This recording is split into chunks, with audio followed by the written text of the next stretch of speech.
It's your day off. No calendar alerts, no urgent messages, no one expecting anything from you. And yet your mind refuses to rest.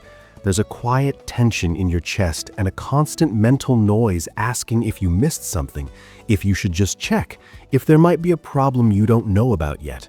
And even though you promised yourself you wouldn't, you open your laptop for a minute, just a quick look, and somehow that minute turns into hours. And by the time you stop, you've worked an entire shift on a day that was supposed to belong to you.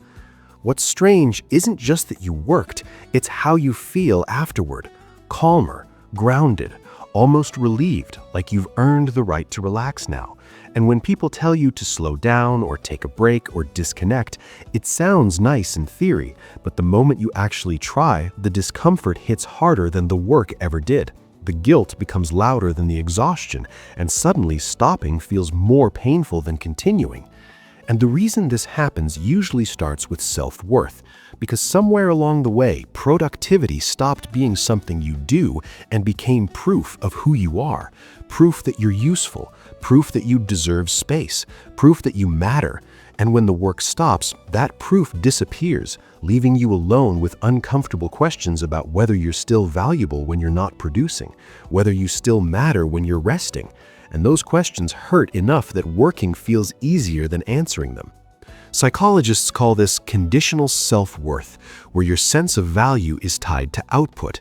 So rest doesn't feel restorative, it feels like loss, like you're becoming less instead of recovering. And that's why stopping feels dangerous even when you're exhausted. But it goes deeper than that, because for many people, work is also the last place that feels predictable. Life outside of it is messy and uncertain. Emotions are complicated. Relationships don't come with instructions. The future is never guaranteed. But work has rules. You do the task, you get feedback, you see results, and that clarity creates a sense of control that's hard to give up. So when life feels overwhelming, you don't run toward rest, you run toward structure, toward the place where you still feel competent and capable, not because you love working, but because it's where you feel like you're holding things together. And then there's the part most people don't talk about, avoidance, because work is the most socially accepted escape. Nobody questions it. Nobody worries that you're working too much the way they would if you were drinking too much or scrolling endlessly. Work looks responsible, so you can hide inside it and call it ambition, even when what you're really doing is avoiding difficult conversations, uncomfortable emotions, or the quiet moments where you'd have to face what's actually wrong. Staying busy keeps you distracted. Distraction feels safe, and safety feels better than honesty, at least for a while. At some point, work also stops being something you contribute and becomes the identity people recognize you by. You're the reliable one, the hard worker, the person who always delivers, and that identity feels powerful and necessary, but it's also fragile, because if you stop working, the question appears, who are you without productivity? And that question can feel terrifying. So you keep going, even when your body is exhausted and your mind is begging for a break, because losing the identity feels worse than losing the energy, and it feels easier to burn out than to feel replaceable. Underneath all of that is fear, fear of falling behind, fear of being forgotten, fear that if you pause, someone else won't. And in a world that rewards constant availability, that fear isn't imagined.